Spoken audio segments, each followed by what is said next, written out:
We're recording. Okay, hello and welcome back, everyone. So today I'm going to continue working on the stuff we've been doing on the stable isotope mixing models. We're going to start it with that very straightforward 2n member mixing model. We moved on to look at something a bit more complicated using SIMR in the last little video. And here we're going to move on a step further again and look briefly at probably the most powerful package that's out there for analyzing stable isotope data.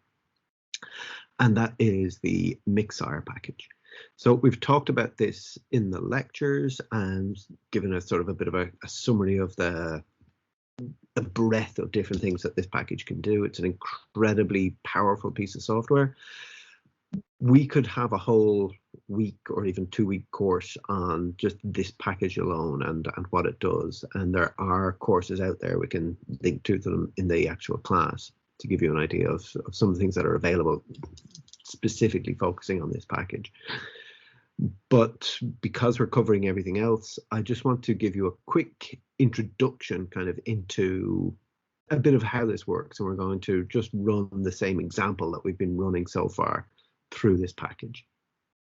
We'll talk a bit about how we can apply informative priors and bring those into our analysis, and some of the ways to sort of look at your data to make sure that the model has been successful before you start to try to analyze the outputs.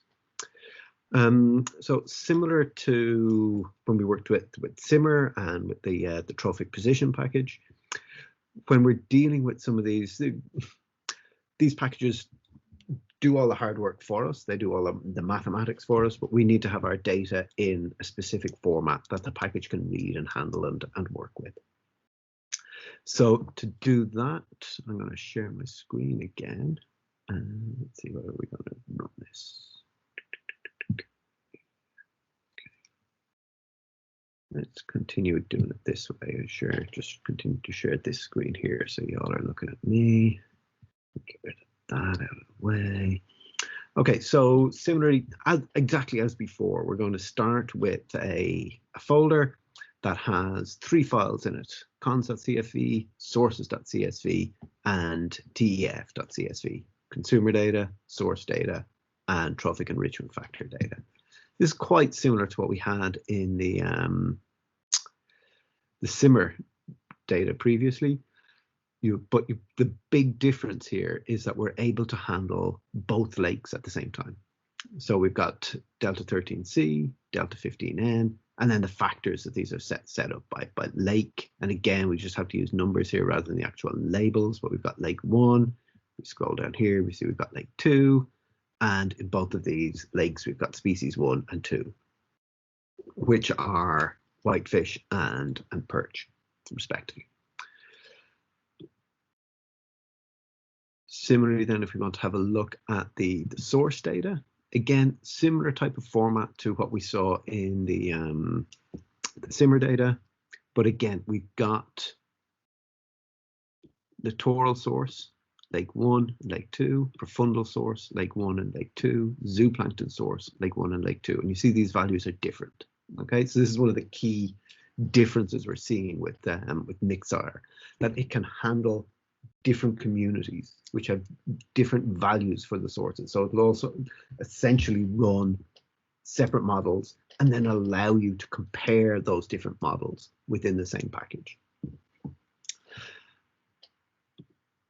Down, let's have a look at the TEFs, trophic enrichment factors. And again, here we've got these done as means and standard deviations, and we're using these kind of standard values here for these lake systems, for littoral, profundal, zooplankton, assuming that we've got the same fractionation values for each source. If you know based on your system that fractionation values are different for different sources, you can code all that in here. So again, extremely powerful piece of software that allows us to bring in this flexibility, or bring in this at least incorporate this variability and incorporate what we don't know when we're trying to figure out what we do know or what we think we know. Okay, so where we're going to go next is the exact same that we've done before. you know how to do this yourselves. Set up an OR package, or sorry, set up an OR project within the folder, and I've shared the MixSIAR demo markdown file. Okay, so what I'm going to do, I'm going to slide this here on over. Yikes. No, let's not maximize it. We'll just fit it to the screen a bit better. Alrighty. Okay.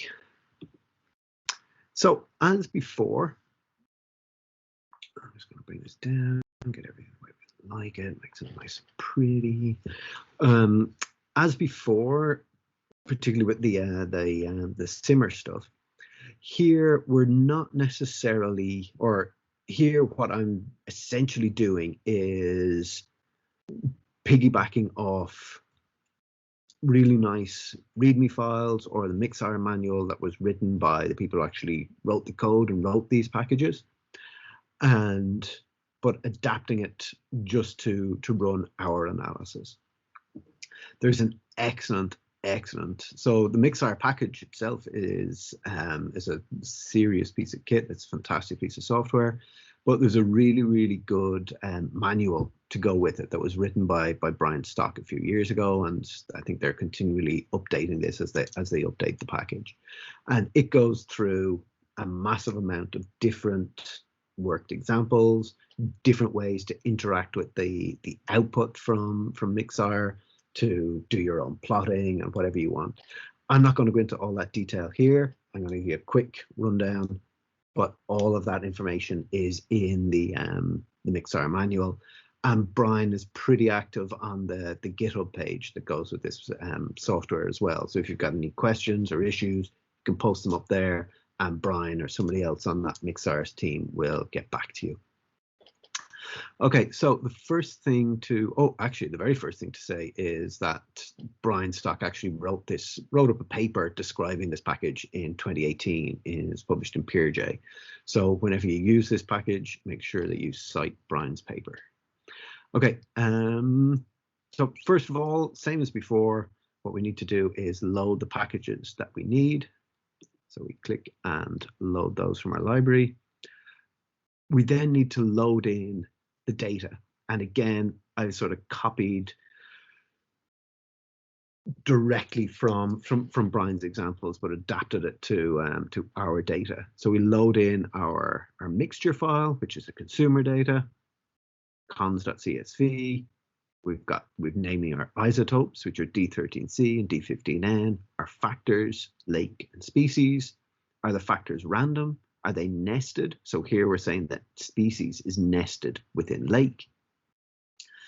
And do we have any continuous effects? So one really nice thing with MixSIAR is you can do, say you've got, for example, 15 lakes along a productivity gradient or something like that, and you want to test how resource use of one species is related to that gradient.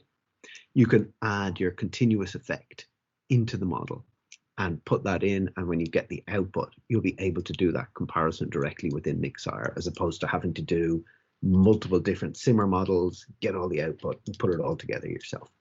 So again, really powerful, but as you'll see in a little while, because it's so powerful, it takes a long time to run quite often. So make sure you need to do this before you press go, because it can take a while. Okay, so what we're going to do now, we're just going to load some of the data. So click that to load the data, and the eagle-eyed amongst you will have seen that I've actually done this already, and we already have all the data loaded in there, but for the sake of completion, I'm going to do it all again. We've got our source data, so our sources file, sources factors differed by lake. We don't have concentration dependencies in here.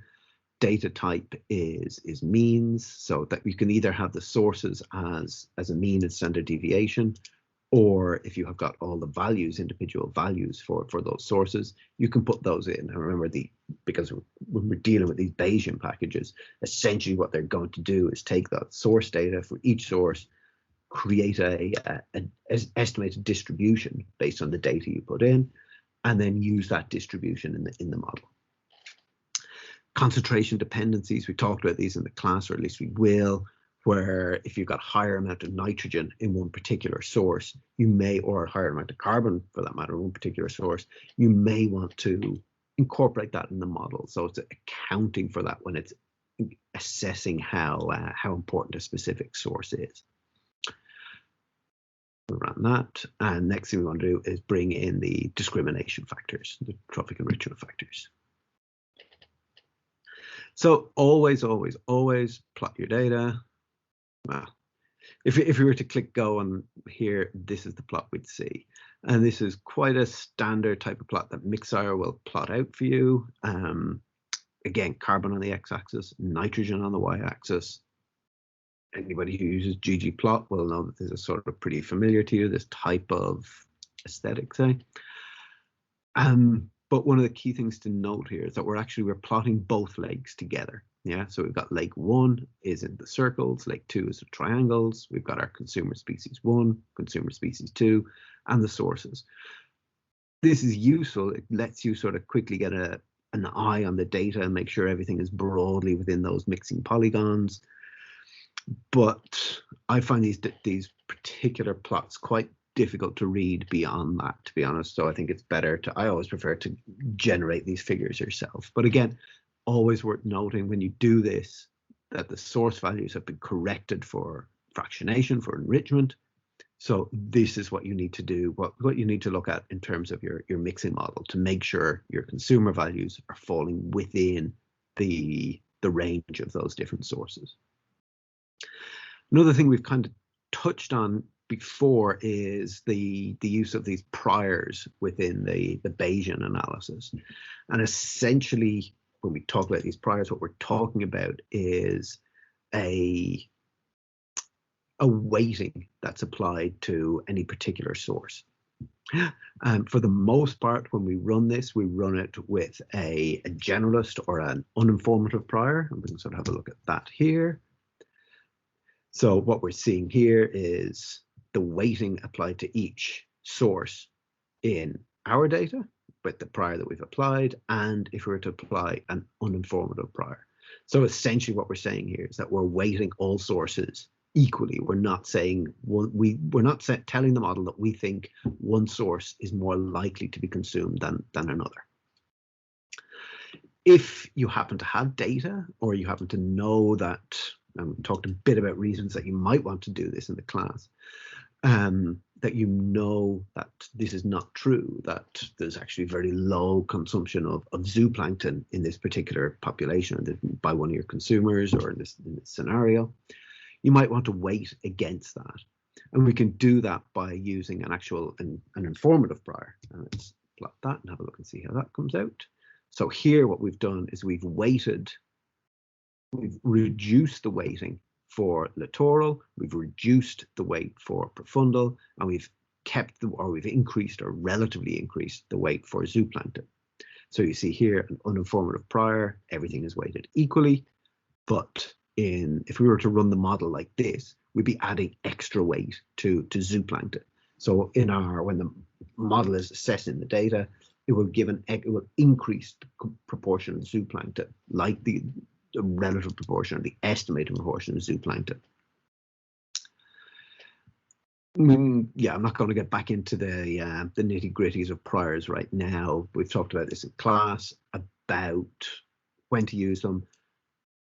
Can be very important to rule out things that you know are extremely unlikely or infeasible, but you need to be really careful because you can overweight the model, and you essentially, just be aware that when you're using a prior, the model will reflect that information that you're giving the model.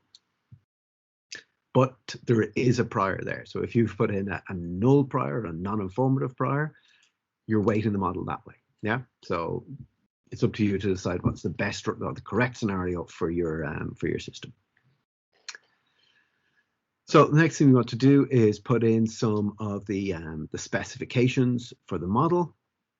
Again, I'm not going to go through this in a massive amount of detail right now, but essentially we're just saying so that the model will be our model file name, which we've given it here, our residual error, our process error. We'll click both of these as correct. Read Brian's paper and it talks in a lot more detail about what they are and why you might want to use specific ones of those.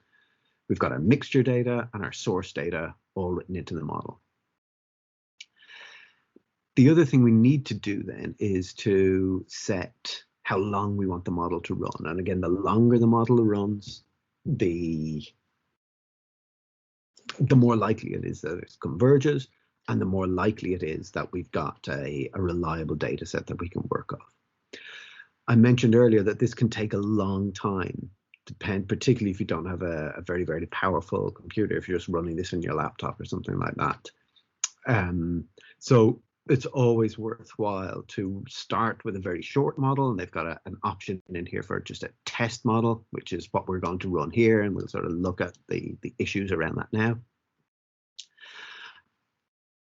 Before you go on and run a longer model, yeah? So make sure it works with the test, and then go on and run it longer until you get a convergence within your data. So I'm not actually going to click this even with this test data, because we've got multiple systems in, or multiple lakes and things like that in here. Even if I was to click this, it's still going to take a few minutes to run. I've run it already. So we see we've got our JAGS1 up here, which is the name of the model. But essentially, this is what it looks like. We've got our run equals test. We've got mix, source, discrimination, model file name all in together. We set our alpha prior, which is 1, which is our non-informative prior, and we've incorporated our residual error and our process error. If we wanted to have an informative prior, this is where we'd put it in, yeah? And I've just shown you in here that you can change what we're saying here for alpha prior to whatever weighting it is that you want to give it. So once you click that, it'll run the model. It might take 5 minutes, might take 5 hours, shouldn't take 5 days, but it'll take a while.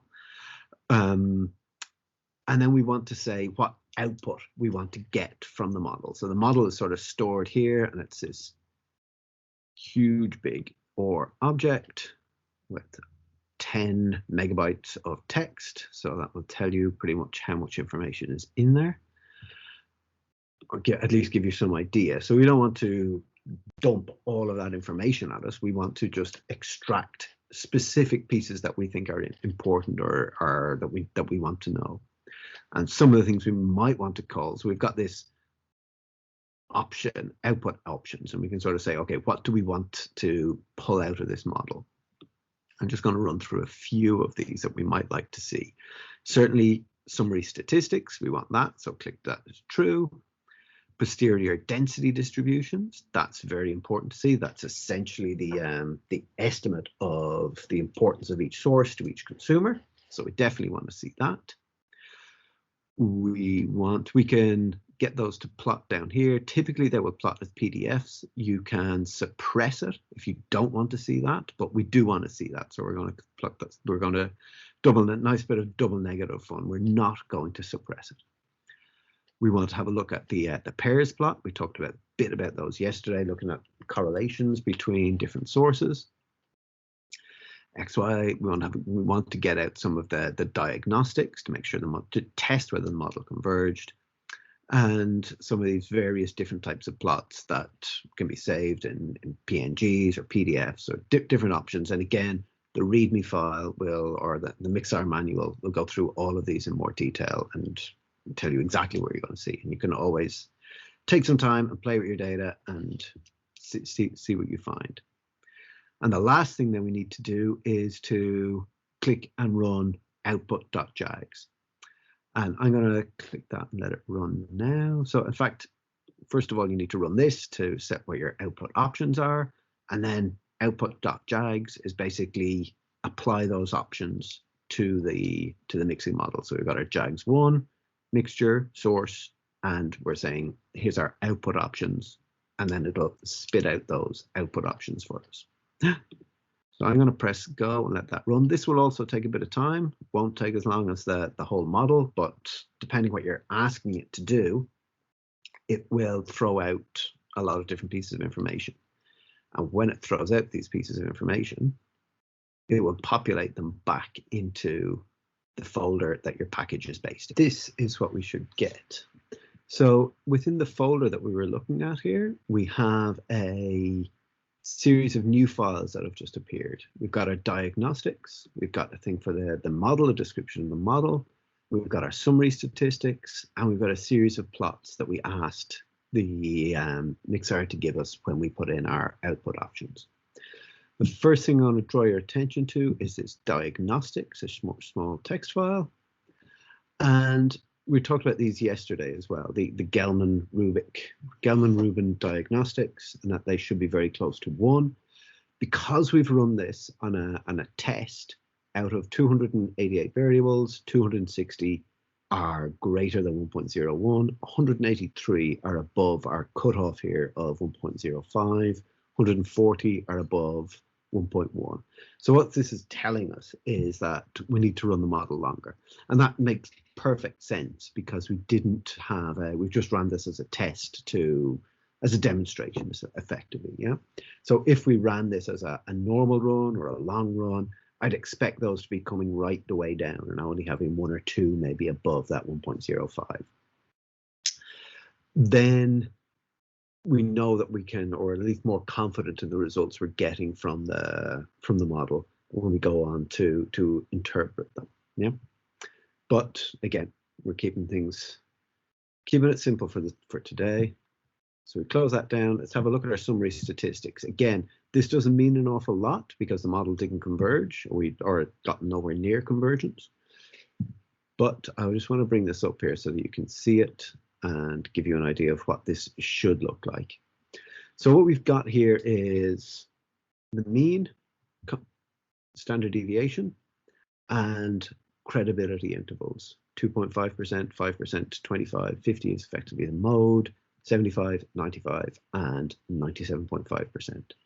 So you can always present stuff here as the mode and each 95% credibility intervals by just pulling those values out of this file. And you can import this into Excel, you can play it in OR, you can do whatever way you want to do this, it's there for you. So a couple of things we can see. We can see the species 1, this is across both lakes, littoral contribution, species 2, littoral contribution. So predominantly a lot of littoral contribution to species 2, both of these species, profundal and zooplankton contribution as well. Slightly higher zooplankton contribution to species 1 than there is to species 2. But we might want to break this down by lake. So here we've got species 1 in lake 1, littoral, profundal, zooplankton. Species 2, lake 2, littoral, profundal, zooplankton. And again, you can kind of read across here and say what you want. That we know our 95% credibility intervals are somewhere between, let's say, zooplankton in species 1. And this will give you an idea of where the model has not converged and is not giving us very reliable data.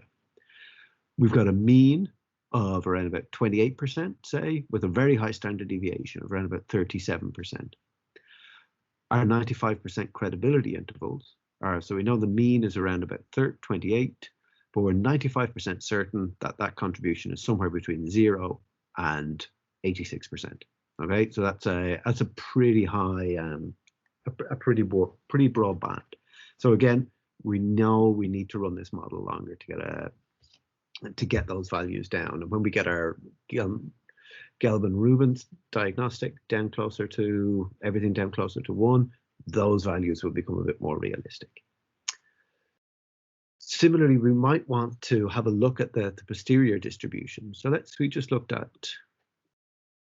let's say we've got posterior distributions for lake 1, for species 1 in lake 1. I just want to scroll this over a little bit so it's loaded. Okay, species 1, lake 1, species 2, lake 1, species 2, lake 2, and so on.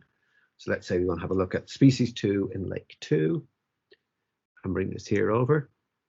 So what we're looking at now, looking at a density plot. We've got a PDF that the MixSIAR package has given us. And we can see here we've got a pretty good estimate for littoral contribution, even though it's just that, just the test model.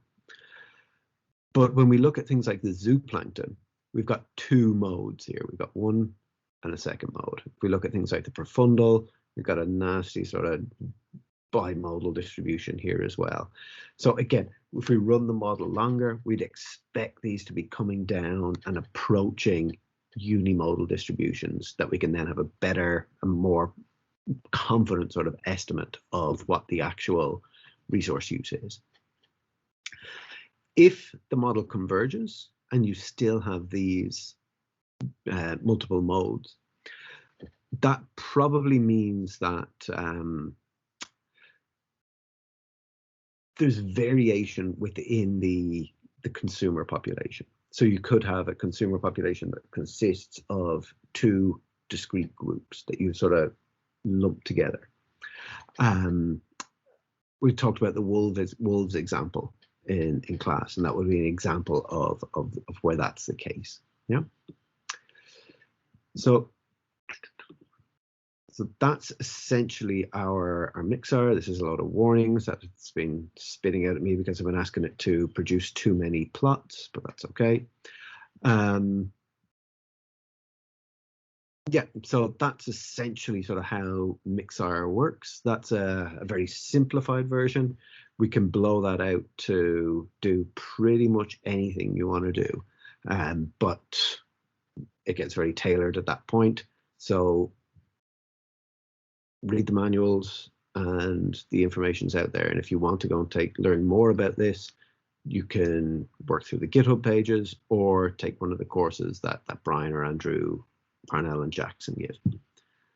Okay, I'm going to bring this back up. We're going to stop this video now. Yeah, I'm going to go and have some lunch, and then we're going to do another one of these in a little while where we'll talk about isotopic niche and Lehman metrics and things like that with the cyber package.